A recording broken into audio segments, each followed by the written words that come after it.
Hello' guys মম্বৰিজ মই এটা নতুন ভিডিঅ'লৈ আপোনালোকক স্বাগতম জনাইছোঁ। সদৌ অসম ছাত্ৰ সন্থা কেন্দ্ৰীয় বিষ্ণু ৰাভা দিৱস উদযাপন উপলক্ষে যি সভা অনুষ্ঠিত কৰা হৈছে যোৰহাটৰ কোৰ্ট ফিল্ডত, তাৰ কিছু মুহূৰ্ত আপোনালোকক দেখাবলৈ চেষ্টা কৰিম আজি। নমস্কাৰ, আমি আৰোহণ একাডেমীৰ ফালৰ পৰা ৪৬ জন ছাত্ৰ ছাত্ৰী যোৰহাট কোৰ্ট ফিল্ডলৈ যাবলৈ ওলাইছোঁ।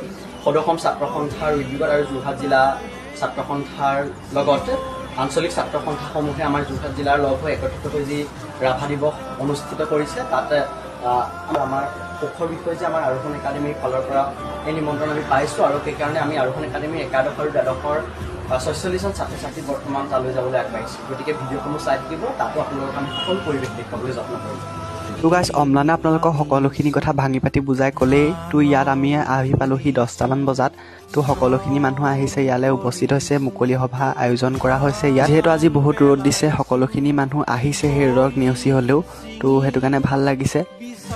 এই মুকলি সভা আৰম্ভ হোৱাৰ আগত পতাকা উত্তোলন হ'ল। পতাকা উত্তোলনৰ পিছত ৰাভা সংগীতেৰে সভাখনি আৰম্ভ কৰা হ'ল। বিভিন্ন বক্তব্য আগবঢ়ালে। প্ৰথমতে কৈছোঁ যে ইয়াত বহুত গৰম পৰিছে, সেই গৰমৰ পতাপত মানুহ থাকিব পৰা নাই যদিও আছে ধৈৰ্য ধৰি। ছাতিবিলাকলৈ আপোনালোকে মন কৰকচোন, ছাতিবোৰ কেনেদৰে নচুৱাই আছে মানুহখিনিয়ে। তো গাইজ ইয়াত আমি বেছি দেৰি ৰৈ নাথাকিলোঁ। ইয়াৰ খোৱাৰ ব্যৱস্থা কৰিছিলে, খিচিৰি খোৱালে এইখিনিতে ষ্টেডিয়ামত। তাত খিচিৰি খাই আমি ঘৰলৈ আগবাঢ়োঁ বুলি ভাবিলোঁ। তো ঘৰলৈ আহোঁতে অকণমান গাড়ীত ফূৰ্তি কৰিলোঁ, আপোনালোককো দেখাই দিওঁ বুলি ভাবিলোঁ। 2, 3 ষ্টাৰ্ট।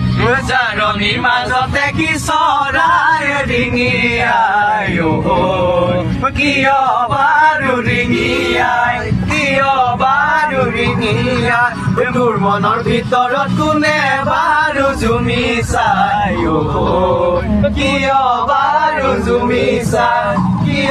আমি গান গাই অহা এনেকৈ হুলস্থুল কৰি অহা দেখি মানুহে চাইছে খুব। তো আহিলোঁ ইয়ালৈ ঘৰলৈ। তো যদি ভিডিঅ'টো চাই ভাল পালে তেনেহ'লে লাইক কমেণ্ট শ্বেয়াৰ কৰিবলৈ নাপাহৰিব। তো আছিলে বাই বাই।